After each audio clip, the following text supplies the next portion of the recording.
Hallelujah, praise the lord. దేవుడు మరొకసారి తన వాక్యాన్ని పంచుకోవడానికి ఇచ్చిన యొక్క సమయాన్ని బట్టి ఆ దేవాది దేవునికి సమస్త మహిమ ఘనతను చెల్లిస్తున్నాను. అయితే వాక్యంలోకి వెళ్లే ముందు చిన్న ప్రార్థన చేసుకుందాం అండి. కళ్ళు మూసుకోండి. నా ప్రియ పరలోకమందు నా దేవ నా తండ్రి ప్రభా యేసయ్యా, ఇదిగో తండ్రి యొక్క సమయాన్ని బట్టి కృపను బట్టి నాయన తండ్రి మీకే వందనాలు, స్తుతులు, స్తోత్రాలు, మహిమను ఘనతను చెల్లిస్తున్నాను తండ్రి. ఇదిగో తండ్రి ప్రభా నీ మాటలు పంచుకోవడానికి నువ్వు ఇచ్చిన యొక్క తరుణాన్ని బట్టి దేవా నీకే స్తోత్రం తండ్రి. ఇదిగో ఈ సమయం మీద మాట్లాడుతుంది నేను కాదు కానీ తండ్రి ప్రభా నా ద్వారా తండ్రి ప్రభా మీ ఆత్మ ద్వారా తండ్రి ప్రభా నాతో మాట్లాడమని అడుగుతా ఉన్నాను తండ్రి ప్రభా. ఇదిగో తండ్రి ప్రభా మీ గురించి మీరు ఏం ఉద్దేశించారు, మేము ఎందులో నేర్చుకోవాలో, ఇంకా మేము ఎందులో ఎదగాలో ఆ మాటలు మీరు మాకు బయలుపరచండి తండ్రి. సంబంధ ప్రతి డిస్టర్బెన్స్ ను బంధిస్తూ తండ్రి ప్రభా యేసయ్యా, ఇదిగో తండ్రి నీ కృప ద్వారా తండ్రి ప్రభా యేసయ్యా ఈ యొక్క కార్యక్రమాలను అంతటిని కూడా ముందుకు జరిగించమని యేసుక్రీస్తు వారి నామములో ప్రార్థిస్తున్నాను నా ప్రేమ కలిగిన తండ్రి. ఆమేన్. హల్లెలూయా, ప్రైజ్ ది లార్డ్. ఓకే, వాక్యంలోకి వెళ్దాం. ప్రకటన 1వ అధ్యాయము 3వ వచనం. సమయము సమీపించినది గనుక ఈ ప్రవచన వాక్యములు చదువువాడును వాటిని విని ఇందులో వ్రాయబడిన సంగతులను గైకొని వారును ధన్యులు. హల్లెలూయా. ఇక్కడ చూడండి, ఇది యోహానికి అంటే లాస్ట్ గా దేవుడు రాయించిన పత్రిక. ఇది ఏంటి, యోహానికి చెప్తా ఉన్నాడు అనమాట దేవుడు ఏమని.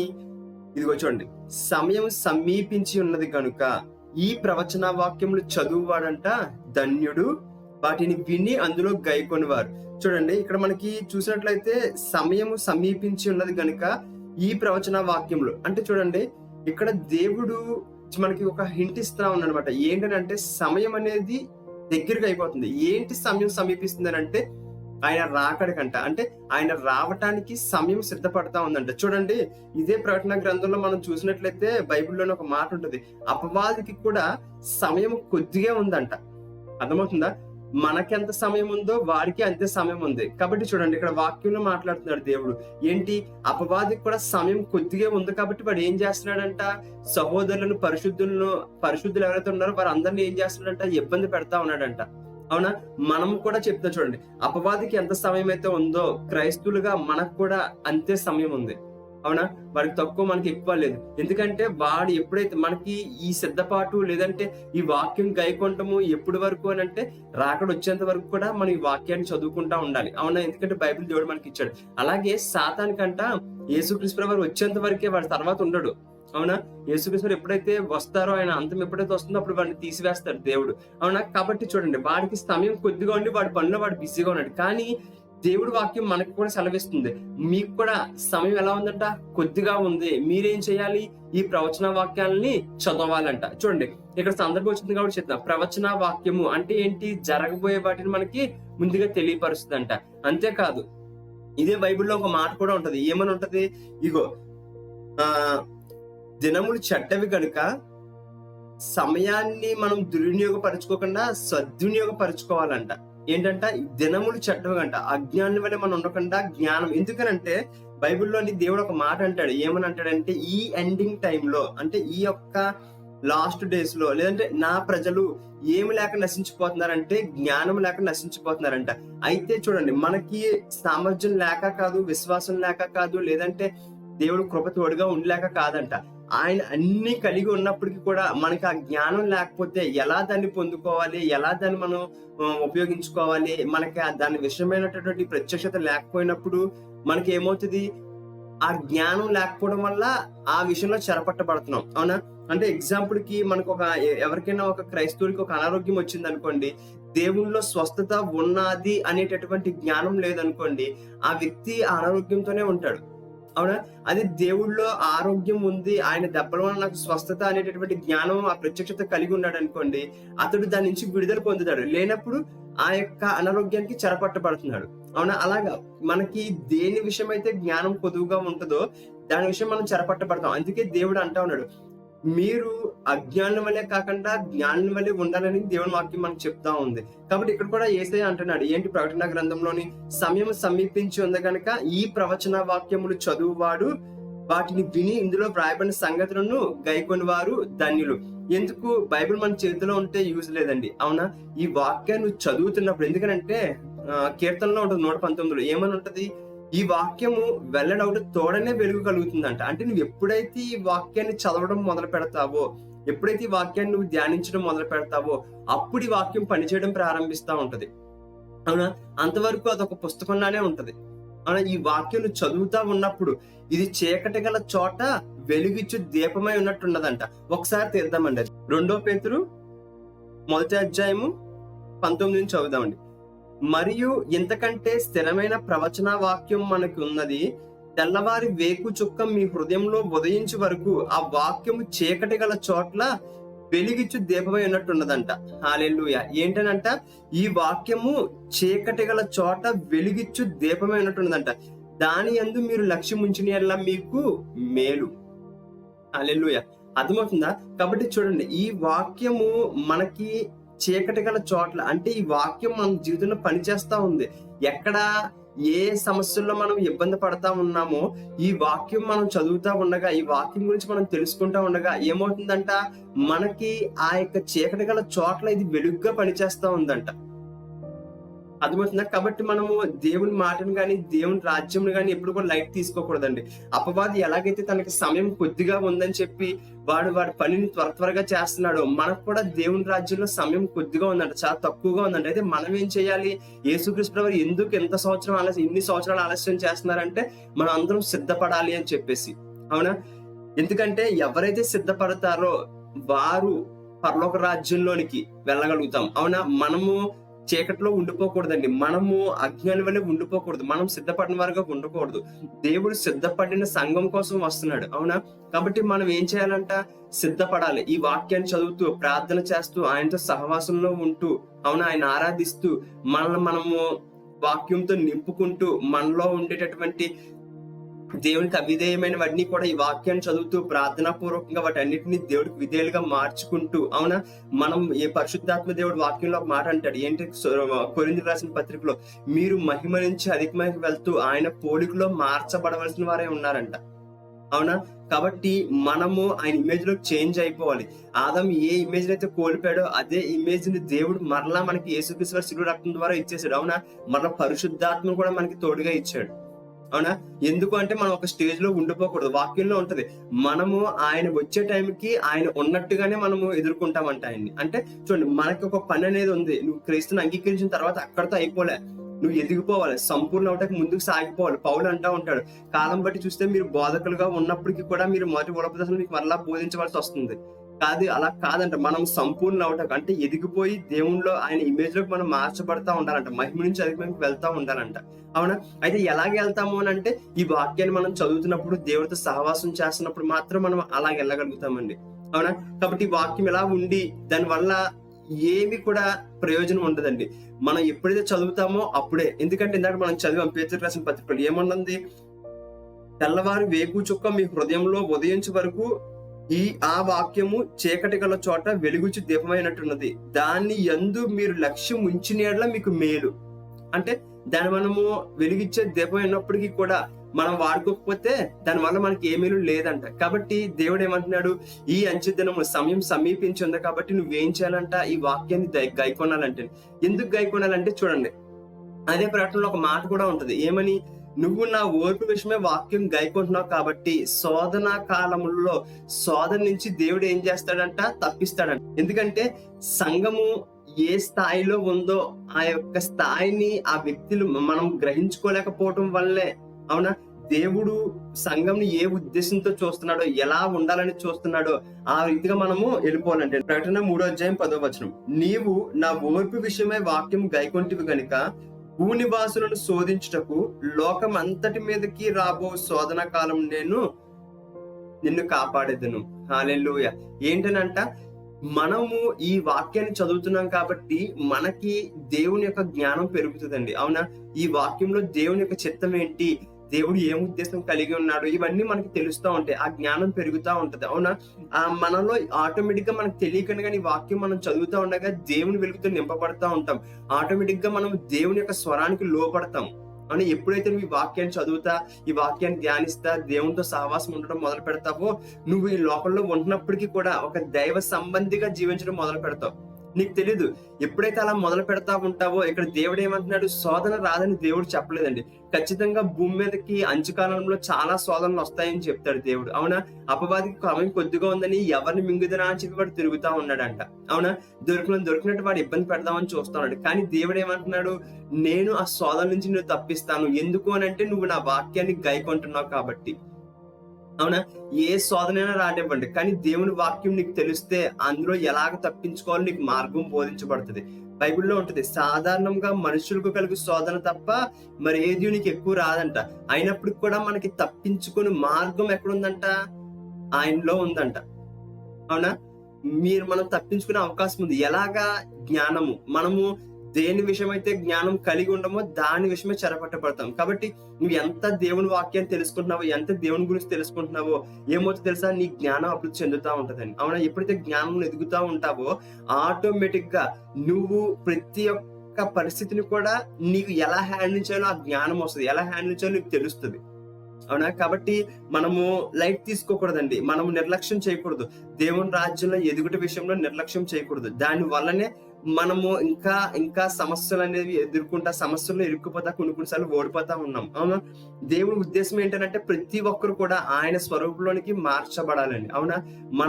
మనలో క్రీస్తు కనిపించాలి. అద్దం ముందు మనం నుంచుంటే మనకి ఎవరు కనిపిస్తారు? మనం కనిపిస్తామా? అలాగా మనము ఈ లోకంలోనంట క్రీస్తుని ప్రతిబింబ చేయాలంట. అంటే అద్దంలో నిన్ను చూస్తే నీలో క్రీస్తు కనిపించాలి, క్రీస్తు యొక్క మహిమ కనిపించాలంట, ఆయన గుణాలు కనిపించాలంట. ఆ రీతిగా అద్దం వల్లే మనం మారిపోవాలంట. ఆ బాధ్యత ఎవరిదంటే పరిశుద్ధాత్ముడిదే. కానీ మనం ఆ పరిశుద్ధాత్మకి సహాయం చేయాలి. అవునా?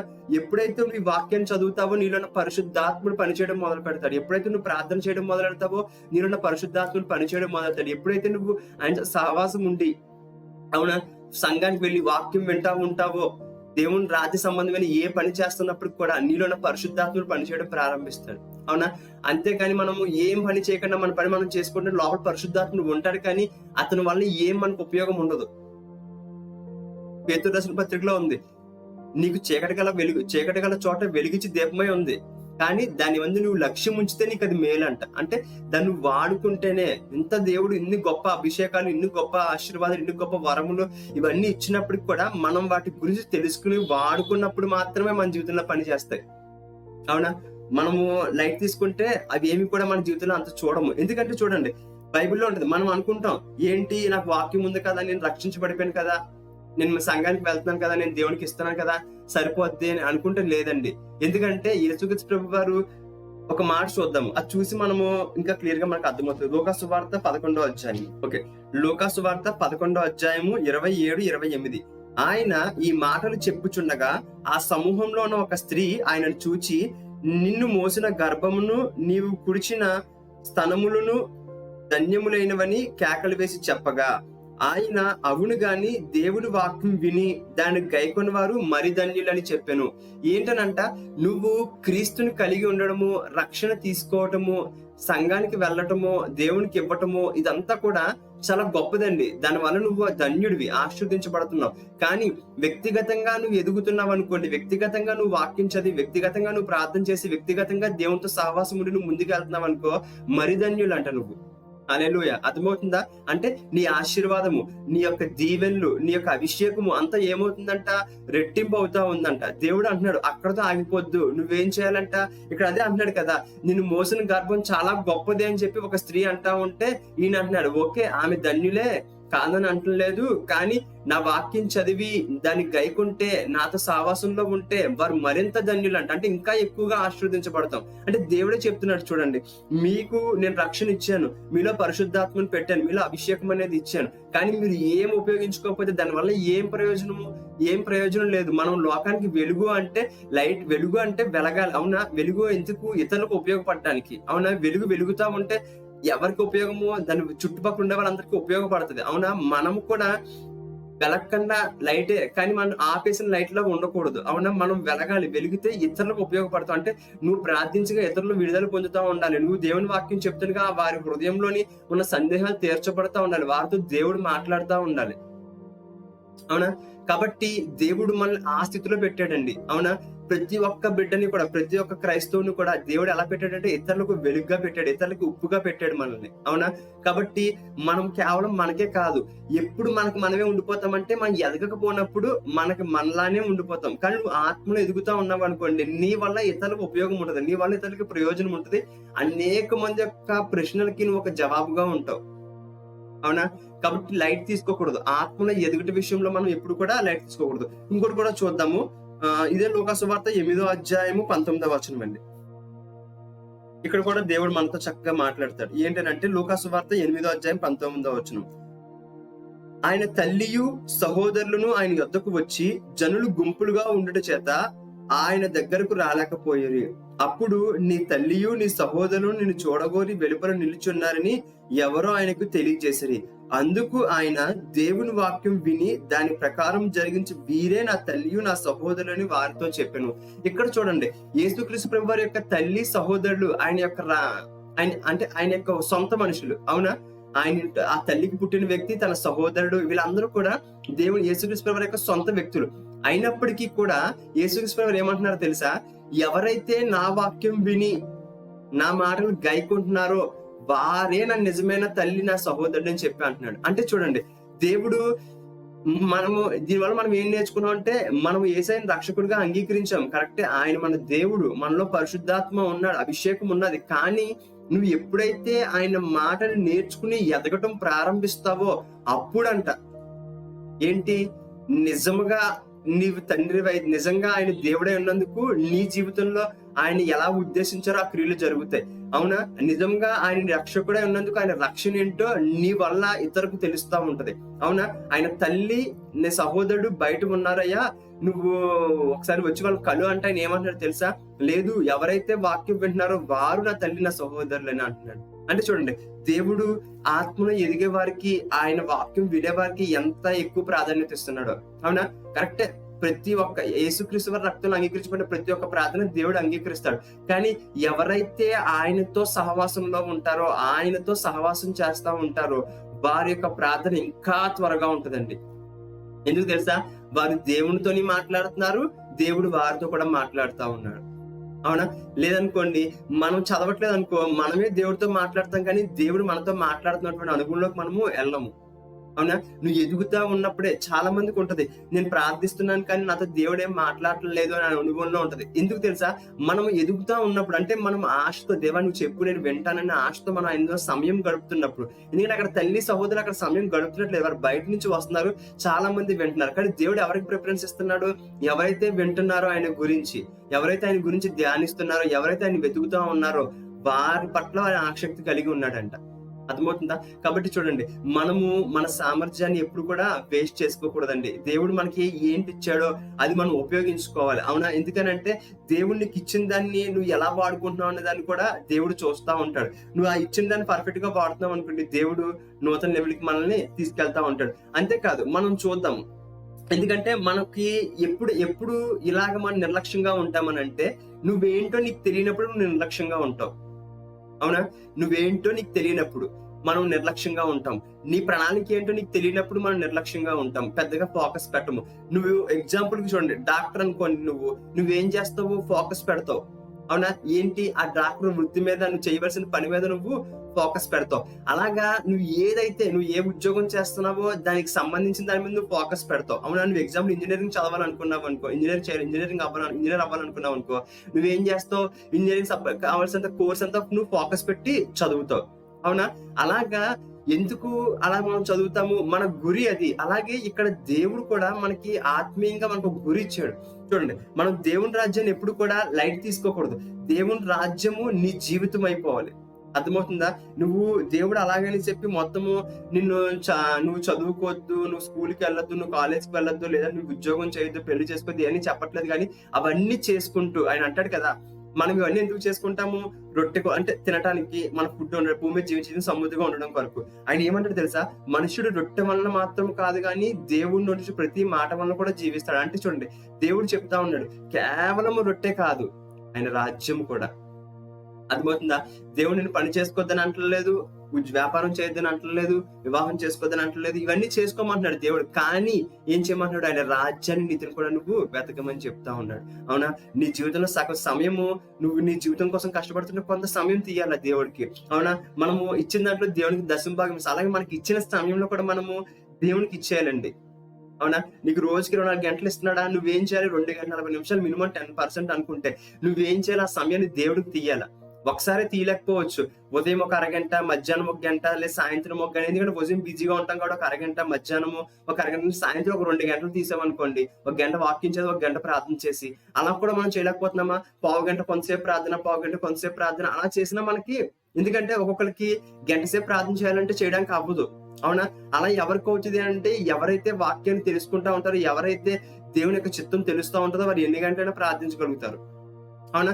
మనకి తెలియనప్పుడు ఏమవుతుంది? ప్రార్థన చేయలేము, ఆత్మతో నడిపించబడలేము. కాబట్టి బోరు కొడతా ఉంటది. ఒక రోజు, 2 రోజు, 3 రోజు, 4 రోజు ఆపేస్తాము. కానీ ఎప్పుడైతే దేవుడు నీతో మాట్లాడుతున్న అనుభవంలోకి నువ్వు వెళ్తా ఉంటావో, ప్రార్థనలో గంటల గంటల సమయం మనం గడపడానికి అవకాశం ఉంటది. అర్థమవుతుందా? కాబట్టి గుర్తుపెట్టుకోండి, మనము ఖచ్చితంగా రోజుకి, అంటే నేను ఇది ఒక ఆజ్ఞగా అని చెప్పడం లేదు, కానీ ఒక మంచి పద్ధతి ఇది. మనం ఆత్మలో ఎదగడానికి కాబట్టి మనము దీన్ని తీసి మనం ముందుకు వెళ్ళొచ్చు. రోజుకి ఒక 2 hours 40 minutes అవునా, మనం స్పెండ్ చేయొచ్చు దేవుళ్ళు. ఈజీగా స్పెండ్ చేయొచ్చు. ఎందుకంటే మన దగ్గర ఉన్న మొబైల్స్ తో పాటుతో మనం ఈజీగా అంతకన్నా ఎక్కువ టైం స్పెండ్ చేయగలుగుతాం. అవునా? దేవుని రాజ్యంలో కూడా మనము స్పెండ్ చేయొచ్చు. ఒక వాక్యం వినొచ్చు, ఏదైనా ఒక యూట్యూబ్ లో కానీ ఎక్కడైనా ఒక వాక్యం వినొచ్చు. ఒక గంట సమయం మనం దేవుళ్ళో గడుపుతున్నట్టే కదా, నేర్చుకుంటున్నట్టే కదా. నువ్వు వ్యక్తిగతంగా వాక్యం చదవడం ప్రారంభిస్తే దేవుడు అర్థమవుతుంది. చాలా మంది ప్రాబ్లం ఏంటంటే, నాకు ఎంత చదివినా అర్థం కావట్లేదు అని అనుకుంటా ఉంటారు. లేదండి, దేవుడు మనలో పెట్టిన ఆత్మ కొంత సమయము, అవునా, ఫస్ట్ నీకు అర్థం కాదు, నువ్వు అయినా చదువుతా ఉన్నప్పుడు ఏమవుతుందో తెలుసా? వాక్యం అనే లోపల పరిశుద్ధాత్ముడు ఆ వాక్యాన్ని నీకు బోధించడం ప్రారంభిస్తా ఉంటాడు. స్టార్టింగ్ ఒకసారి అర్థం కాకపోవచ్చు, కానీ విడిచిపెట్టకూడదు. నువ్వు చదువుతా ఉండాలి. రెగ్యులర్ గా చదువుతా ఉన్నప్పుడు దేవుడు వాక్యం నువ్వు చదువుతున్న వల్ల నీకు అర్థమవుతుంది. పరిశుద్ధాత్ముడు మాట్లాడతాడు. అవునా? దేవుడు నీకు ఊరికనే బైబిల్ ఇవ్వలేదండి, నీకు అర్థం కాదు కదా అని చెప్పేసి ఆయన అనుకోవట్లేదు. నీకు అర్థం అవుతుంది అనేటువంటి ఉద్దేశము, ఆ సామర్థ్యం ఇచ్చే ఆయన వాక్యాన్ని ఇచ్చారు. మనకు అర్థం కాక నేను ఏం చేయలేదు. చూద్దాం, మనకు అర్థమయ్యేటట్లు దేవుడు ఏం చేస్తాడు కూడా వాక్యంలో మన ఈరోజు ముందుకెళ్తాడు కొద్ది మనకి ఉంటది. మనం చూసినట్లయితే గమనిద్దాం. ఎందుకంటే మన పట్ల దేవుడు ఎటువంటి ప్రణాళికలు కలిగి ఉన్నాడు కూడా మనము తెలుసుకోవాలి. చూద్దాం, ఆది కాండంలోని దేవుడు మొదటి 5 దినాలు ఉంటాయి కదా. అవునా? మనుషులు క్రియేట్ చేయకముందు 5 దినాలు ఉంటాయి. ఈ 5 దినాలు కూడా దేవుడు ఏం చేస్తాడండి? మనిషికి కావలసినవి. అవునా? మనిషికి కావలసినవి ఏం చేస్తాడు? సూర్యుడిని, చంద్రుడిని, వెలుతురిని, గాలిని, నీరుని, చెట్లను, చేపలను, సమస్తమును, అంటే అవన్నీ 5 దినాలు క్రియేట్ చేస్తాడు. 6వ దినాన్ని ఎవరు చేస్తాడు? దేవుడు మనిషిని తయారు చేస్తాడు. ఎందుకు ఈ స్టార్టింగ్ ఇవన్నీ తయారు చేశాడు దేవుడు? ఎవరి కోసము? ఈ 6వ దినమున తయారైన మనిషి కోసం. అవునా? అంటే దేవుడు ఆ క్రియేషన్ అంతా ఎవరి కోసం తయారు చేశాడు? నా కోసము.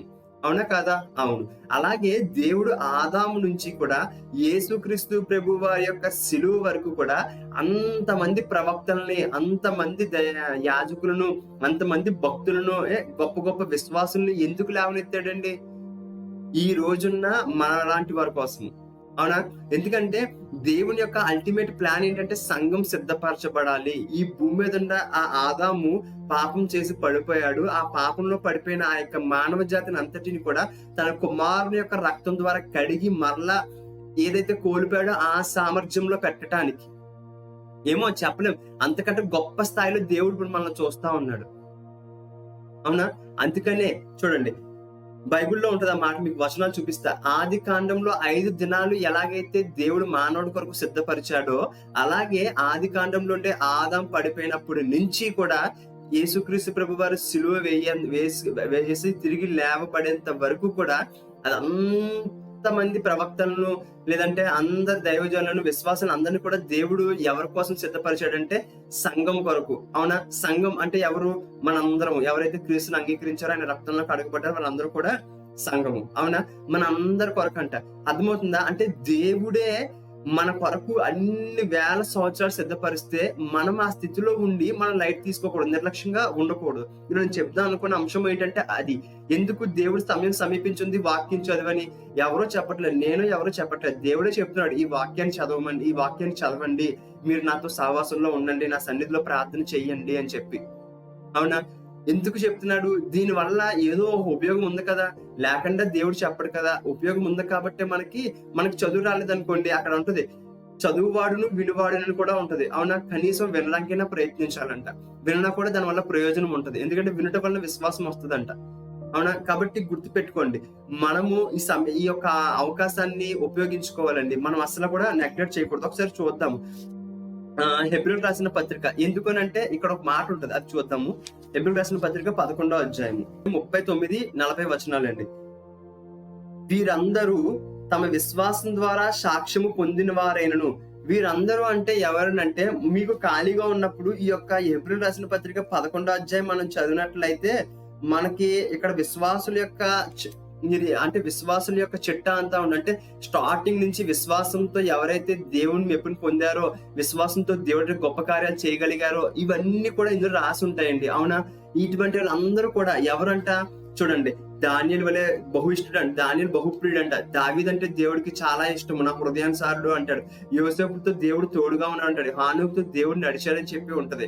అవునా? మోషే నా ఇల్లంతటా నమ్మకమైన వాడని చెప్తా అంటాడు దేవుడు. అవునా? ఇలాగ మనం చూసినట్టయితే ఆది కాండం నుంచి మనం చూసినట్టే అందరి గురించి మనకి ఈ యొక్క ప్రకటన, ఈ యొక్క హెబ్రీయులకు రాసిన పత్రిక 11వ అధ్యాయంలో ఉంటదండి. వీరందరూ ఎవరంట?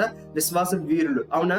అయితే వీరందరూ తమ విశ్వాసం ద్వారా సాక్ష్యము పొందిన వారైనను, మనము లేకుండా, ఎవరు లేకుండా, మనము లేకుండా. వాళ్ళకి మనకి సంబంధం ఉందా? యాక్చువల్ గా చెప్పాలంటే లేదు. వారు ఎప్పుడో పుట్టారు, మనం ఎప్పుడో పుట్టాం. కానీ మన కొరకు వారందరినీ దేవుడు సిద్ధపరిచాడు.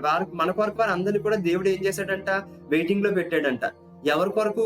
మన కొరకు వారు అందరినీ కూడా వెయిటింగ్ లో పెట్టాడు. మన కొరకు వారు అందరినీ కూడా అనేకమైన శ్రమల గుండా, అనేకమైన ఇబ్బందుల గుండా, అనేకమైన అద్భుతాల గుండా తీసుకుని వెళ్ళాడంట. ఎవరి కొరకు? మన కొరకు. ఒకసారి మనం చదివితే మనకు బాగా అర్థమవుతుంది. వీరందరూ తమ విశ్వాసం ద్వారా సాక్ష్యము పొందిన వారేనను, మనము లేకుండా సంపూర్ణులు కాకుండా నిమిత్తము దేవుడు మన కొరకు మరి శ్రేష్టమైన దాన్ని ముందుగా సిద్ధపరచును కనుక వీరు వాగ్దాన ఫలమును అనుభవించలేదు. హల్లెలూయా. అవునా? చూడండి, వీరందరూ తమ విశ్వాసం ద్వారా సాక్ష్యం పొందిన వారను, మనము లేకుండా సంపూర్ణ కాకుండా నిమిత్తము. అంటే ఇప్పుడు వారు అందరూ చనిపోయి హెవెన్ కి వెళ్ళిపోయి ఉండొచ్చు, లేదంటే ఎక్కడో ఉండొచ్చు. కానీ వారు ఇంకా సంపూర్ణతలో ఉన్నారా అంటే లేరంట. యేసుక్రీస్తు ప్రభువు సిలువ వేసేంత వరకు వారు సంపూర్ణతలో లేరు. అవునా? ఎప్పుడు సంపూర్ణలు అవుతున్నారంట? మనం వారికి యాడ్ అయినప్పుడు, అంటే ఆయన రక్తంలో కడగబడినప్పుడు. అంటే వీరందరూ కూడా ఇన్కంప్లీట్ లో ఉండిపోయారు.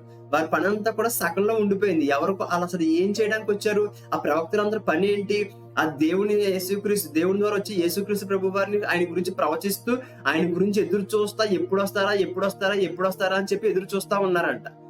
అవునా? కానీ వారు ఎవ్వరు కూడా ఆయన్ని రిసీవ్ చేసుకోలేదు. కానీ ఎవరు రిసీవ్ చేసుకున్నాము? మన జనరేషన్, అంటే మన యొక్క తర్వాత 2000 సంవత్సరాల నుంచి ఉండే ప్రతి క్రైస్తవుడు కూడా రిసీవ్ చేసుకున్నారు యేసుక్రీస్తు ప్రభు వారిని. అవునా? అంటే ఇప్పుడు క్రీస్తు ఉన్న ప్రతి ఒక్కరి కోసము దేవుడు వాళ్ళందరినీ కూడా వాడుకున్నాడంట. ఎలాగా? ఆది కాండంలో 5 దినాలు ఎలాగైతే 6వ దినం మనిషి కోసం తయారు చేస్తాడో, ఈ రోజు సంఘం కొరకు వీరందరినీ దేవుడు భూమి మీదకి పంపించి అనేకులు ప్రవక్తల ద్వారా యేసుక్రీస్తు ప్రభు వారి గారి గురించి ప్రవచించి, అవునా, అనేక అద్భుతాలు చేసి, అనేక సూచక్రియలు చేసి, మహత్కార్యాలు చేసి, ఎవరి కోసం ఇదంతా అంటే ఈ రోజు సంఘం కొరకు. అవునా? అదే చూద్దాం. మనము లేకుండా సంపూర్ణ కాకుండా నిమిత్తము దేవుడు మన కొరకు మరి శ్రేష్టమైన దాన్ని ముందుగా సిద్ధపరచను గనుక వీరు వాగ్దాన ఫలం అనుభవించలేదు. అసలు దేవుడు వాగ్దానం ఏంటి? భూమి మీదకి ఆ పాపంతో పడిపోయాడు మనిషి. అయితే అదే పాపాన్ని మళ్ళీ యేసుక్రీస్తు ప్రభు శిలువ రక్తం ద్వారా తీసివేయాలి. అవునా? వీరందరూ కూడా హెవెన్ కి వెళ్ళారా? ఎవ్వరు వెళ్ళలేదండి. ఎప్పుడు హెవెన్ కి వెళ్తారు? వీరందరూ క్రీస్తు రక్తంలో కడగబడిన తర్వాత. అవునా? కేవలం ధర్మశాస్త్రంలో ఆజ్ఞలు పాటించి హెవెన్ కి వెళ్ళిపోతారా అంటే లేదు కదా. అక్కడ పాటించినప్పటికీ కూడా ఒక వ్యక్తి అంటాడు యేసుక్రీస్తు ప్రభు దగ్గరకు వచ్చి, ఏమని అంటాడంటే, నాకు నిత్య జీవం కావాలంటే ఏం చేయాలి అంటే, ఆయన ఏమంటాడంటే, యేసుక్రీస్తు ప్రభు నీకు తెలియదా అంటే, నువ్వు వాక్యం చదువుతున్నావు కదా, ధర్మశాస్త్రంలో రాయబడి లేదా అంటే ఆయన ఏమంటాడు తెలుసా? నాకు తెలుసయ్యా, ఆ 10 ఆజ్ఞలు నేను చిన్నప్పటి నుంచి బాల్యం నుంచి నేను పాటిస్తా ఉన్నాను అని చెప్పి అంటాడు. అంటే ఆ వ్యక్తి అన్ని ఆజ్ఞలు పాటించాడని అక్కడ దేవుడు కూడా అప్రూవ్ చేశాడు. కానీ యేసయ్య ఒక మాట అంటాడు. ఏమని అంటాడు? నీకు ఒకటి కొదవగా ఉంది, నీకున్న ఆ ధనమును ఏం చేయాలి? నువ్వు పేదలకు ఇచ్చేసి నన్ను వెంబడించు అంటాడు. అంటే చూడండి, అక్కడ ప్రాబ్లం ఏంటనంటే యేసుక్రీస్తు ప్రభువుని వెంబడించమంటాడు. అంటే ఆ 10 ఆజ్ఞలు పాటించో బాగుంది, అయితే ఇక్కడ నీ పని ఏంటంటే నన్ను వెంబడించాలి. అవునా? అంటే దానివల్ల నువ్వు హెవెన్‌కి వెళ్ళిపోలేదు కానీ నన్ను వెంబడిస్తేనే, ఎందుకంటే ఆయన నేనే మార్గం, సత్యం, జీవం అని చెప్పి అంటాడు. అంటే ఇంకొక వే లేదంట. నువ్వు ఆజ్ఞలన్నీ పాటించినప్పటికీ కూడా నువ్వు క్రీస్తుని అంగీకరించకపోతే హెవెన్ లేదు మనకి. ఎందుకంటే అది స్వనీతి అవుతుంది. నీకు నువ్వుగా పాటించవు కాబట్టి. దేవుని కృపచేత నీతిమంతులుగా చేయబడిన వారు ధన్యులని చెప్పి దావీదు అంటాడు కీర్తనలోని. అవునా? ఉచితంగా మనం నీతిమంతులుగా తీర్చబడ్డాము. అవునా? దేవుడు మనకు ఆ సామర్థ్యం ఇచ్చేసి దాని ప్రకారం మనం జీవించమని చెప్తా ఉన్నాడు. అవునా? కాబట్టి గుర్తుపెట్టుకోండి, ఇక్కడ వారు ఎవ్వరు కూడా వాగ్దానం గురించి ప్రవచించారు కానీ ఆ వాగ్దాన ఫలాన్ని అనుభవించలేదంట. అంటే ఆ వాగ్దానం ఎవరి కొరకు సిద్ధపరిచారు? నా కోసము. అవునా? నీ కోసము, నా కోసము, యేసుని అంగీకరించిన ప్రతి ఒక్కరి కోసము ఈ ప్రవక్తలు, ఈ విశ్వాస వీళ్ళందరూ కూడా వారి యొక్క పనంతా చేశారు. ఎవరి కోసము? మన కోసము. అవునా? అయితే మనం ఏం చేస్తున్నాము? దాన్ని లైట్ తీసుకుంటున్నాం. వారేం చేశారు?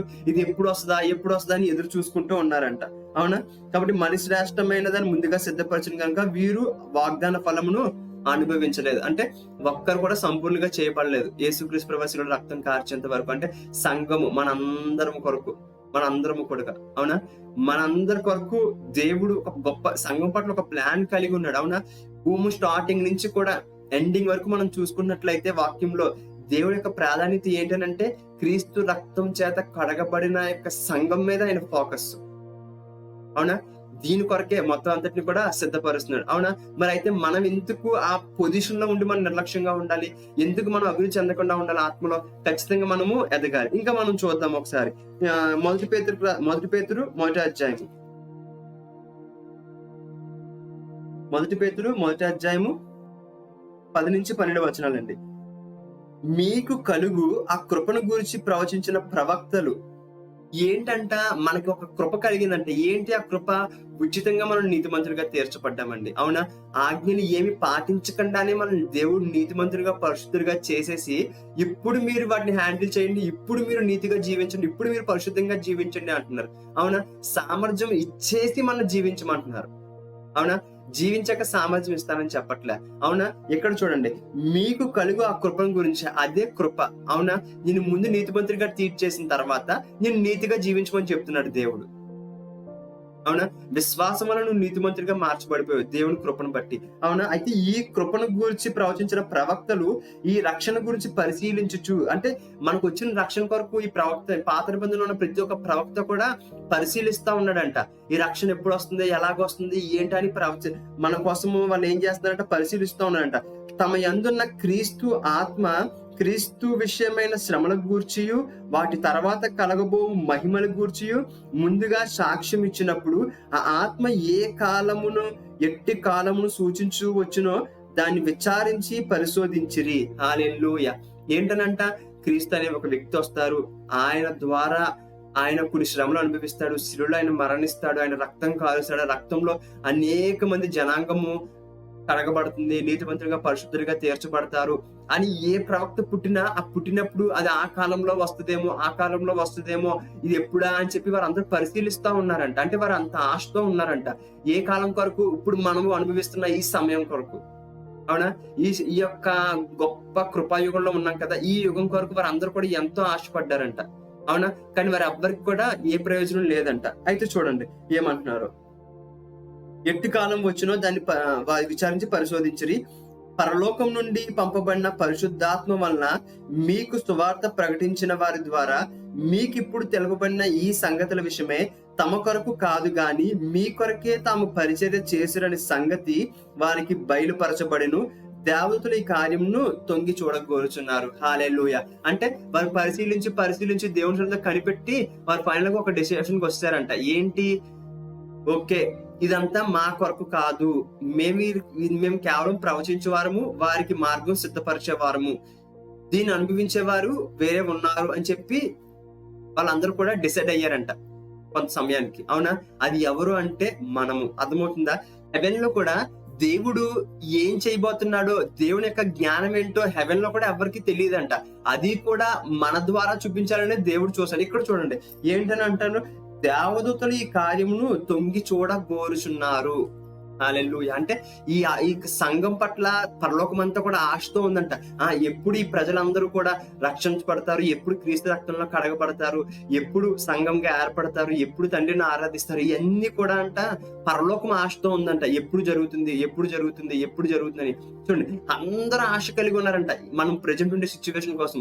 కానీ క్రైస్తవులైన కొంతమంది మనము ఏమంట ఆ ఆసక్తి మనం చూపించట్లేదు. ఓకే, ఎంత గొప్ప ధన్యతలో నేను ఉన్నానా, కానీ నేను ప్రార్థన చెయ్యట్లేదు, వాక్యం చదవట్లేదు, నేను అంతగా ఆత్మలో వర్ధిల్లట్లేదు అని అనుకుంటలేదు మనం. ఎందుకు అనంటే మనము ఎంత గొప్ప స్థాయిలో ఉన్నామో మనకి ఆ జ్ఞానం లేక.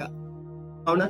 తెలిస్తే మనము ముందుకు వెళ్తాం. కాబట్టి దేవుడు ఇప్పుడు మనకు బోధిస్తా ఉన్నాడు, ఇగో నీ స్థాయి ఇది, నువ్వు ఇలా ఉన్నావు. దేవుని దృష్టిలో మనం ఏమై ఉన్నామో అది దేవుడు ఇప్పుడు బయలుపరుస్తా ఉన్నాడు. అవునా? ఆ బయలుపరచడం వల్ల మనం తెలుసుకున్నప్పుడు మనం నెగ్లెక్ట్ చేసుకోము. ఓకే, నా స్థాయి ఇది కాదు, నా పని ఇది కాదు, నేను ఎదగాలి, నేను ఆయన స్వరూపంలోకి మార్చబడాలి అనేటటువంటి గురి నీకు ఉన్నదనుకోండి, నువ్వు దాని మీద పని చేయడం ప్రారంభిస్తావు. అవునా? డాక్టర్ అవ్వాలనుకున్నాడు, ఏం చేస్తాడు, వారి గురి ఏంటి? ఆ డాక్టర్ ఎంబీఎస్ చదివి తర్వాత పర్టికులర్ గా ఏ కోర్స్ కలా కోర్స్ చదువుతారు. అవునా? అలాగే ఇంజనీరింగ్ చదవాలనుకున్నావా, ఇంజనీర్ అవ్వాలనుకున్నా ఏం చేస్తారు, ఇంజనీర్ సంబంధించి కోర్స్ అంతా చదువుతారు. అవునా? మనం కూడా మన గురి ఏంటో ఆ గురికి తగ్గట్టు మనం కూడా సిద్ధపడాలండి. ఇదంతా కూడా సిద్ధపడే సమయం. అవునా? వేస్ట్ చేసుకోకూడదు. సిద్ధపడే సమయం అంటే సిద్ధపడే సమయం అంటే ఏంటి అసలు? ప్రిపేర్ అవ్వడమే కదా. అవునా? సిద్ధపడాలి కదా, ఏదో ఒక దాని కొరకు సిద్ధపడుతున్నాం. అవునా? కానీ ఈ సమయంలో మనం సమయం వేస్ట్ చేసుకుంటే ఉపయోగం ఏంటి చెప్పండి? అవునా? సిద్ధపడాల్సిన సమయంలో సమయం వేస్ట్ చేసుకుంటే మన సమయం అయ్యేటప్పటికి మనం సిద్ధపడకపోతే దాని వల్ల ప్రయోజనం ఏంటి? మనమే అప్పుడు అజ్ఞానులు కదా అవుతాము. అవునా? బుద్ధి లేని వారమే కదా అవుతాము. కాబట్టి మనము ఈ సమయంలో సిద్ధపడాలండి. దేవుని రాజ్యంలో ఎదగటానికి మనము సిద్ధపడాలి. చూద్దాం, ఎందుకనంటే దీనికి ఎగ్జాంపుల్ ఒక మాట చెప్తాను. దానియేలు గ్రంథము 12వ అధ్యాయం, అందులోని యేసుక్రీస్తు దేవుడు ఒకటి చెప్తారు. ఎందుకంటే ప్రవక్తలు ఎవ్వరికి కూడా ఈ మర్మాలు బోధించబడలేదండి. ప్రవక్తలు ఎవ్వరికి కూడా ఇంత గొప్ప లోతైన విషయాలు దేవుడు చెప్పలేదు. వారి ద్వారా ప్రవచనాలు అయితే ఇచ్చాడు, కానీ మనకున్నటువంటి గొప్ప కృప వారు ఎవ్వరికి కూడా లేదు. అవునా? వారికి పరిశుద్ధాత్ముడు వచ్చి దేవుడు తన పని చేసుకు వెళ్ళిపోయేవాడు, కానీ ఇప్పుడు పరిశుద్ధాత్మని మనలో పెట్టేసి మన ద్వారా ఆయన సంచరిస్తా ఉన్నాడు. అవునా? ఆ రోజు ఆదాముతో ఎలాగైతే దేవుడు సంచరించాడో బయట ఉండి సంచరించాడు, కానీ ఇప్పుడు మనలోకి వచ్చేసి మన ద్వారా ఆయన సంచరిస్తా ఉన్నాడు. మన స్థాయి ఏంటో మనం మర్చిపోతున్నాం. అవునా? అది మర్చిపోయినప్పుడు మాత్రమే మనము అది గుర్తించకపోవడం వల్ల ఆ సమయాన్ని ఆయనలో గడపలేకపోతున్నాం. ఒకసారి దానియేలు తెద్దామండి. దానియేలు 12:9, అతడు ఈ సంగతులు అంత్యకాలం వరకు మరుగుగా ఉండునట్లు ముద్రించబడినవి గనుక దానియేలు నువ్వు ఊరకుండమని చెప్పాను. హల్లెలూయా. చూడండి, దానియేలు దేవుడికి బహుప్రియుడంట. అవునా?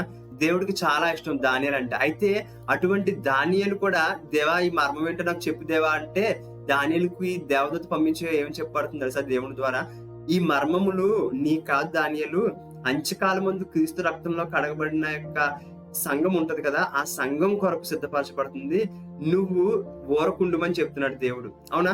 అంత ఇష్టలేని వారు కూడా అడిగినప్పుడు దేవుడు చెప్పలేదంట. కానీ ఎటువంటి మనం ఆసక్తి చూపించకపోయినప్పటికీ కూడా దేవుడు మనకి ఇవన్నీ బయలుపరచాలనేటటువంటి ఉద్దేశం కలిగి ఉన్నాడండి. అవునా? చూడండి, ఎంత గొప్ప కృప ఉందో మన పట్ల. కానీ మనం దాన్ని నెగ్లెక్ట్ చేస్తున్నాం. అవునా? నెగ్లెక్ట్ చేయకూడదండి. దేవుడు బయలుపరుస్తూ ఉన్నప్పుడు ఆయన వెతుకు కాలంనే మనము ఆయన దొరుకు కాలంనే మనము వెతకాలండి. ఈ సమయంలోనే దేవుడు తన యొక్క కృపను విస్తరింప చేస్తాడు. ఈ సమయంలోనే దేవుడు తన యొక్క మర్మములు బయలుపరుస్తాడు. ఈ సమయంలోనే దేవుడు తన కార్యాలను చేయడానికి సిద్ధంగా ఉన్నాడు. అవునా? ఈ భూమి అంతటా రక్షించబడడానికి, భూమి అంతటా కూడా ఆయన రక్షణలోకి నడిపించడానికి ఆయన సిద్ధంగా ఉన్నాడు. కాబట్టి ఇది దొరికే సమయం. బైబిల్లో ఉంటది కదా, యెహోవాను దొరుకు కాలమునే మనం ఏం చేయాలంట? వెతకాలంట. అవునా? ఈ సమయము మర్మాలు దేవుడు నీతో మాట్లాడే సమయము. ఈ సమయము దేవుడు నీ ద్వారా పనిచేసే సమయము. ఈ సమయం దేవుడు తన యొక్క మహిమను, ప్రేమను, కృపను ఈ భూలోకానికి చూపించవలసిన సమయము. అవునా? ఎవరి ద్వారా? మన ద్వారా చూపిస్తాడంట. అవునా? మనం ఏం చేయాలి దాన్ని?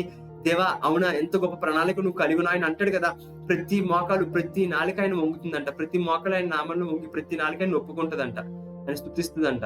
అవునా? అదొక పెద్ద విజన్ ఉంది ఆయనకి. అయితే ఆ విజన్ లోకి మనల్ని పార్టేకర్స్ గా చేశాడు దేవుడు. అందుకే ఆయన అంటే యేసుక్రీస్తు వెళ్ళిపోతూ నేను చెయ్యే కార్యాలు మీరు చేస్తారు, అంతకంటే మరి గొప్పే చేస్తారని చెప్పి. అవునా? కాబట్టి చూడండి, మన పట్ల దేవుడు ఒక ప్లాన్ కలిగి ఉండి మనల్ని రక్తంలో నుంచి ఆయన రక్తంలో పరిశుద్ధులుగా మనల్ని చేసి నీతిమంతులుగా చేసి ఆత్మనిచ్చి అభిషేకం ఇచ్చి వరములిచ్చి ఫలములతో ఫలించేలాగా కృపనిచ్చి వాక్యం ఇచ్చి ప్రార్థనా జీవితాన్ని ఇచ్చి ముందుకు వెళ్ళమంటే మనము వీటిని పట్టించుకోకుండా ఉంటున్నామంటే అది కరెక్ట్ కాదండి. అది దేవునికి చాలా బాధ పెట్టే విషయం, అవునా?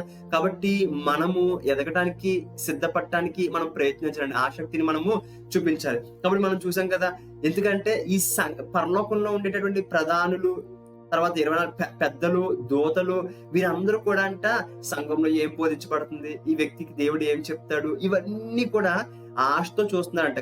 దేవుడు హెవెన్ ఎవరి కోసం సిద్ధపరుస్తున్నాడంట? మన కోసం సిద్ధపరుస్తున్నానని చెప్పి పరలోకానికి వెళ్తాడు, అవునా? మీకు అక్కడ నివాసాలు సిద్ధపరుస్తానని చెప్పి దేవుడు అంటాడు. అంటే చూడండి, మన కొరకు దేవుడు ఒక ప్రాంతాన్ని సిద్ధపరుస్తా ఉన్నాడు, అవునా? అక్కడ ఉండే వారికి కూడా ఇవేమి తెలియవంట. ఏంటి? దేవుని జ్ఞానము. అది ఎవరి ద్వారా తెలియపరుస్తాడంట? దేవుడు సంఘం ద్వారా తెలియపరుస్తాడు. ఒకసారి అది కూడా చూద్దామండి. ఎఫెసీయులకు రాసిన పత్రిక 3వ అధ్యాయము. మనమేమో ఎందుకు పనికిరాని వారము, వేస్ట్ అని చెప్పి మనం అనుకుంటా ఉంటాము. కానీ దేవుడు ఏమో, లేదు బిడ్డ, నువ్వు నేను నీ పట్ల గొప్ప ప్రణాళికలు కలిగి ఉన్నాను, నేను నా స్వరూపంలో చేసుకున్నాను, నా ఆత్మను పెట్టాను, నా అభిషేకాన్ని ఇచ్చాను, నా వాక్యాన్ని ఇచ్చాను, ప్రార్థన ఆయుధాన్ని ఇచ్చాను అని చెప్పి దేవుడు అంటే, మనం ఏమి లేదు దేవుడిని పట్టించుకుంటే దాన్ని ప్రేమించట్లేదే మనం ఫీల్ అవుతూ ఉంటాం. కానీ అది కాదండి. దేవుడు నిన్ను ఎలా చూస్తాడో అలా నువ్వు చూసుకోవాలండి. అది తగ్గింపు, అవునా? దేవుడు నిన్ను ఎలా ఉద్దేశించి కలిగి ఉన్నాడో ఆ ఉద్దేశంతో నువ్వు ఆలోచించడం మొదలు పెట్టాలి, అవునా? దేవుడికి వ్యతిరేకంగా మనం ఆలోచించడం మొదలు పెట్టకూడదు. నేను ఎందుకు పనికిరానని నువ్వు ఎందుకు అనుకుంటున్నావు? దేవుడు నీలో అంత సామర్థ్యం పెట్టినప్పుడు ఆ సామర్థ్యాన్ని వాడుకోకపోతే పనికిరాని వారిగా అయిపోతాం. కానీ అది వాడుకుంటున్న ఎవరు కూడా పనికిరాని వారిగా అవ్వము, అవునా? కరెక్ట్. ఏ విషయంలో కరెక్ట్ అంటే, మనకి ఈ ధన్యత ఇచ్చినందుకు ఆయనకి మహిమ, అవునా? అనేక మంది ప్రవక్తలు, అనేక మంది భక్తులకి ఇవ్వలేని ధన్యత దేవుడు ఈ రోజు అంత్యకాలంలో సంఘానికి ఇచ్చాడంట. కాబట్టి మనము ధన్యులము, అవునా? వాళ్ళ ధన్యులు కాదని నా ఉద్దేశం కాదు, కానీ మనం మరి ధన్యులము, అవునా? మన కొరకు వారందరినీ దేవుడు ఉపయోగించుకున్నాడంట, మనల్ని సిద్ధపరచడానికి. మన సంఘం లాస్ట్ డేస్ లో ఉండే సంఘం కొరకు వారందరినీ కూడా దేవుడు వాడుకున్నాడంట. ఒకసారి ఇక్కడ కూడా చూద్దాం. మనం ఎఫెసీయులకు రాసిన పత్రిక 3వ అధ్యాయము 9వ వచనం అండి. దేవుడు మన ప్రభువైన యేసుక్రీస్తునందు చేసిన నిత్య సంకల్పం చొప్పున పరలోకంలో ప్రధానులకును అధికారులకును సంఘము ద్వారా తన యొక్క నానా విధమైన జ్ఞానము ఇప్పుడు తెలియబడవలనని ఉద్దేశించి శోధింప సఖ్యము కాని క్రీస్తు ఐశ్వర్యము అన్యజనుల్లో ప్రకటించుటకును సమస్తమును సృష్టించిన దేవుని యందు పూర్వకాలం నుండి మరుగై ఉన్న మర్మములు గూర్చి అయిన ఏర్పాటును ఎట్టుదో అందరికీ తేటపరచుటకును పరిశుద్ధులందరిలో అత్యల్పుడైన నాకు ఈ కృప అనుగ్రహించును. పౌలు అంటా ఉన్నాడు, అవునా?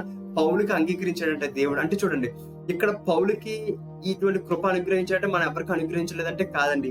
ఆ వాక్యము, పౌలు చెప్పిన వాక్యం మనం చదువుతా ఉన్నాం అంటే మన అందరికీ కూడా దేవుడు దీన్ని అనుగ్రహిస్తా ఉన్నాడు, అవునా?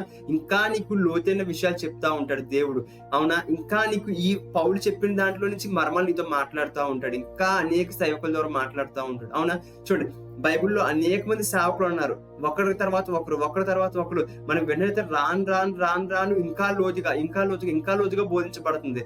ఎక్కడ? ఒక పౌలు చెప్పిన వాక్యంలోనే, అవునా? మరి దేవునితో వ్యక్తిగతంగా సహవాసంలో ఉంటే దేవునితో వ్యక్తిగతంగా మాట్లాడట, ఖచ్చితంగా వ్యక్తిగతంగా నిర్ణయాలు తీసుకోవడానికి సహాయపడతాడు, అవునా? నీ వ్యక్తిగత జీవితంలో ఎలా నువ్వు హ్యాండిల్ చేయాలో, ఇతరులను ఎలా నడిపించాలో అవన్నీ నీతో వ్యక్తిగతంగా మాట్లాడతాడు. మొదట దేవుడు తన వాక్యంలో రాసినవన్నీ మనకి నేర్పించిన తర్వాత వ్యక్తిగతంగా మనం ఏం చేయాలి, ఎలాంటి నిర్ణయాలు తీసుకోవాలి, ఎలా ముందుకు వెళ్ళాలనేవి మనకి వ్యక్తిగతంగా దేవుడు మాట్లాడతాడు, అవునా?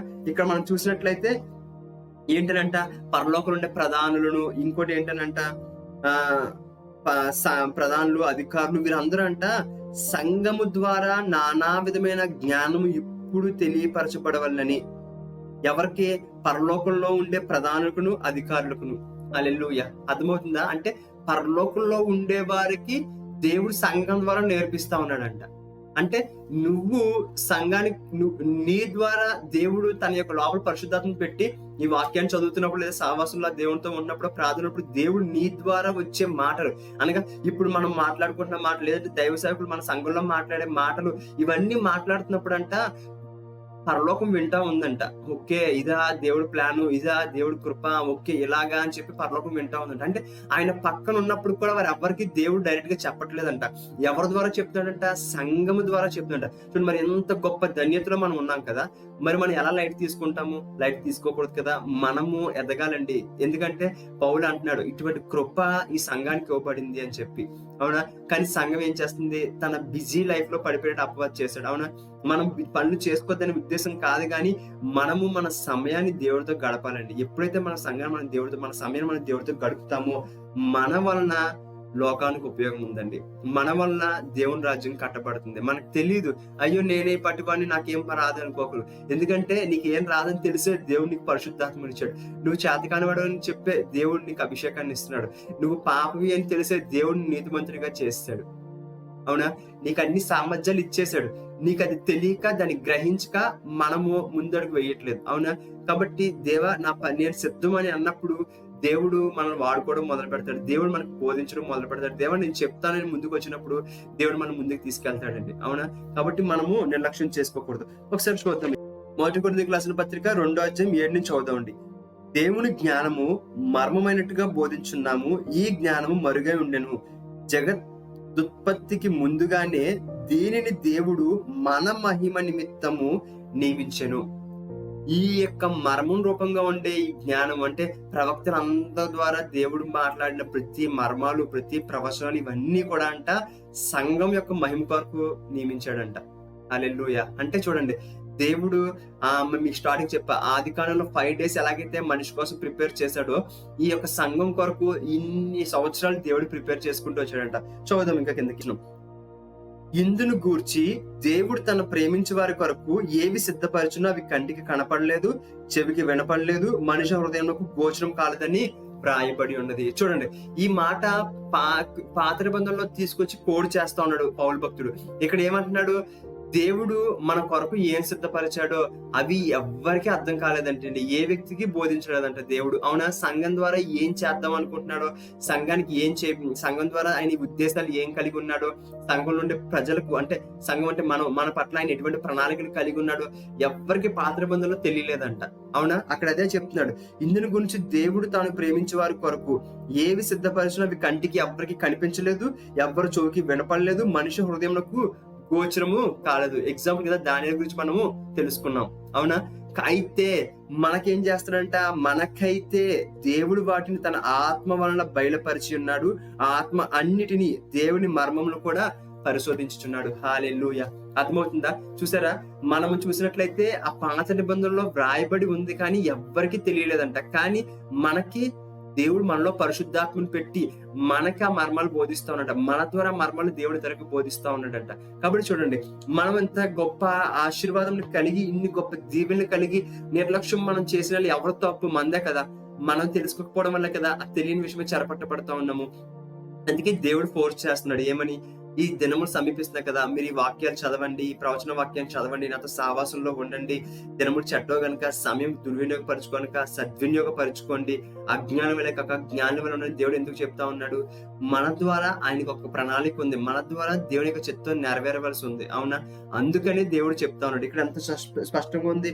మనకు ఈ మర్మాలన్నిటినీ అంటే దేవుడి ఉద్దేశాలన్నిటినీ కూడా తన ఆత్మ ద్వారా బయలుపరుస్తాడంట. పాత నిబంధనలు ఎవ్వరికి బయలుపరచలేదు. అందరి ద్వారా మర్మాలు విత్తి వదిలేశాడు. కానీ ఆ మర్మాల యొక్క అర్థాన్ని ఆ యొక్క దేవుని ఆత్మలో ఏమైతే చేయాలనుకుంటున్నాడో అవి ఎవరికి బయలుపరుస్తున్నాడంట?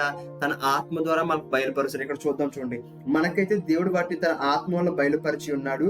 ఆ ఆత్మ అన్నిటినీ దేవుని మర్మములను కూడా పరిశోధించున్నాడు. అంటే దేవుని యొక్క మర్మములు, దేవుడు ఏదో చేద్దాం అనుకుంటున్నాడు, దేవుడి యొక్క ఉద్దేశాలు ఏంటో, దేవుడు అయితే గోప్యంగా ఉంచుకున్నాడు, వాటిని కూడా మనకున్న పరిశుద్ధాత్మ ద్వారా మనం తెలుసుకోగలుగుతున్నాం అంట. కాబట్టి ఇంత గొప్ప స్థాయిలో దేవుడు మనం పెట్టాడండి. కాబట్టి మనం నిర్లక్ష్యం చేయకూడదు. యేసుక్రీస్తు ఒక మాట అంటారు, భూమి మీద పుట్టిన ప్రవక్తలందరికంటే కూడా యోహాను, తల్లి గర్భం పుట్టిన ప్రతి ఒక్క ప్రవక్త కంటే కూడా యోహాను చాలా గొప్పవాడంట. అవునా? అంత గొప్పవాడు. అయితే యేసుక్రీస్తు ప్రభు వారు తప్ప ఇంకొకరి వల్ల ఎవరైనా పరలోకానికి వెళ్తామా? వెళ్ళం కదా. కేవలం యేసుక్రీస్తు ప్రభు ద్వారానే వెళ్తాం. అయితే యేసుక్రీస్తు ప్రభు వారి ద్వారా వెళ్ళిన పరలోకంలో ఉండే అచ్చలుపుడైన వ్యక్తి అంట ఆ యోహాను కంటే గొప్పవాడంట. అర్థమైందా? చూడండి, అంటే తల్లి గర్భంలో పిల్లలు ఎక్కడ పుడతారు? భూమి మీద కదా. తల్లి గర్భం పుట్టే యోహాను భూమి మీద ఉండే అన్ని ప్రవక్తల కన్నా, అందరు మనుషుల కంటే చాలా గొప్పవాడు, అవునా?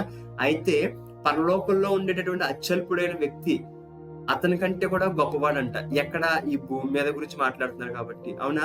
నిన్ను దేవుడు చాలా ఉన్నతంగా చూస్తా ఉన్నాడు. ఆయన దృష్టిలో మనం చూసుకోవాలండి.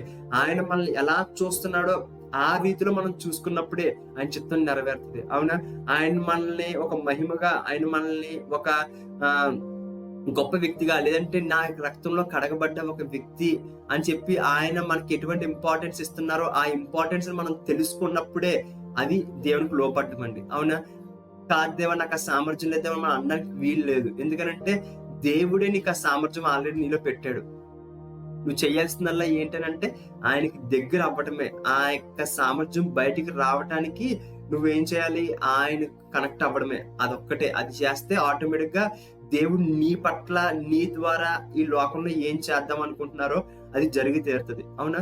మనకు తెలియదు, మన వల్ల చూసుకుంటే ఏం కానట్టే అనిపిస్తుంది. కానీ మనలో ఉన్న పరిశుద్ధాత్మ ద్వారా ఏమి లేని భూమిని క్రియేట్ చేసిందండి లోపల ఉన్న ఆత్మ, దేవుని మాట ద్వారా, అవునా? కాబట్టి అన్ని అవకాశాలు ఉన్నాయి. దేవుడు తలుసుకుంటే అన్ని చేయగలరు నీ ద్వారా, అవునా? కాబట్టి నిర్లక్ష్యం పెట్టొద్దు, లైట్ తీసుకోవద్దు. దేవుని రాజ్యాన్ని సీరియస్ గా వెతకాలండి. ఆయన దొరికే సమయం ఇది, అవునా? ఆయన మన అందరికి కూడా కనపరచుకోవడానికి ఆశతో ఉన్నారంట. మన ద్వారా లోకంలో అనేకులకి ఇది బయలుపరుస్తారు. సంఘంలో ఉండే వారికి మన ద్వారా పరలోకంలో ఉండే వారు కూడా నేర్చుకుంటున్నారంటే చూడండి ఎంత గొప్ప ధన్యతలో దేవుడు మనల్ని పెట్టాడు. కాబట్టి మనం ఎవరు కూడా నిర్లక్ష్య పడకుండా దేవుణ్ణి ఎదగటానికి, సిద్ధపడటానికి మనము సమయం తెద్దాం. దేవుడి వాక్యాన్ని దీవించిన గాక. కళ్ళు మూసుకొని ప్రార్థిద్దాం. నా ప్రియ పరలోకమందున్న దేవ, నా తండ్రి ప్రభా యేసయ్యా, ఇదిగో తండ్రి యొక్క సమయాన్ని బట్టి నాయన తండ్రి నీకు వందనాలు ప్రభా. ఇదిగో మీరు మా పట్ల కలిగిన ప్రణాళికలు ఏంటో, మీరు మమ్మల్ని ఏ విధంగా చూస్తున్నారో ప్రభా తండ్రి, ఆ విధంగా మమ్మల్ని చూసుకోమని సెలవిస్తా ఉన్నావు ప్రభా తండ్రి. ఇదిగో తండ్రి పూర్వకాలం ఆది కాలం నుంచి చూసుకున్నట్లయితే తండ్రి ప్రభా యేసయ్యా, ఇదిగో తండ్రి యేసుక్రీస్తు వచ్చేంత వరకు ప్రతి ప్రవక్త కూడా దేవ తండ్రి ప్రభా యేసయ్యా సంఘం కొరకు తండ్రి ప్రభా వారు అందరూ పునాదులు వేశారు ప్రభా. వారు వేసిన పునాదులు ప్రభా తండ్రి యేసయ్యా, ఇదిగో దేవ నాయన ప్రేమ కలిగిన ప్రభా తండ్రి మేము ఇప్పుడు ఉన్నాం ప్రభా తండ్రి. కాబట్టి నాయన తండ్రి ప్రభా మేము తండ్రి ప్రభా బయటికి కనపడాలని, మేము తండ్రి ప్రభా మీ రాజ్యం కొరకు పనిచేయాలని, మేము తండ్రి ప్రభా మీ యొక్క మహిమను చూపించాలని లోకానికి, మీ యొక్క ప్రేమను, మీ యొక్క కనికరమును చూపించాలని తండ్రి ప్రభా మీరు మమ్మల్ని సిద్ధపరిచారు ప్రభా తండ్రి. అయితే తండ్రి ప్రభా యేసయ్యా మేము మా యొక్క పనుల్లో బిజీలో పడిపోయి నిర్లక్ష్యపరచకుండా ఇదిగో తండ్రి మేము మీ యొక్క మహిమను చూపించడానికి నాయన ప్రేమ కలిగిన ప్రభా తండ్రి, ఇదిగో తండ్రి ముందుకు రావడానికి మా హృదయాన్ని సిద్ధపరచమని అడుగుతున్నాను తండ్రి ప్రభా. మేము కూడా ఆసక్తి మా హృదయంలో పెట్టండి ప్రభా. మేము కూడా వాక్యం చదువుతుండగా, ప్రార్థిస్తుండగా ఇదిగో ఏ ప్రవక్త గ్రహించినటువంటి గొప్ప మర్మములను లోపల పరిశుద్ధాత్మలో మాకు బయలుపరుస్తానని సెలవిస్తున్నారు ప్రభా. ఇది ఈ స్థితిలో ఉంచినందుకే మీకు వందనాలు ప్రభా. అయితే ఎవ్వరం కూడా తండ్రి మేము కలిగి ఉన్న స్థితిని మేము పోగొట్టుకోనక తండ్రి ప్రభా, ఆ స్థితిలో మేము నేర్చుకుని తండ్రి ఇంకా మహిమ నుంచి అధిక మేము వెళ్తూ దేవా క్రీస్తు స్వరూపంలోనికి మార్చబడుతూ ఈ లోకంలో దేవుని యొక్క మహిమను అనేకులకు చూపిస్తూ ఇతరులకు వెలుగుగా ఉంటూ అనేకులు వెలుగు ప్రకటించే కృపను మాకు దయచేయమని యేసుక్రీస్తు వారి నామములో తండ్రి అడిగి ప్రార్థించి ప్రార్థించి వేడుకుంటున్నాను నా ప్రేమ కలిగిన తండ్రి. ఆమేన్. హల్లెలూయా. Praise the Lord.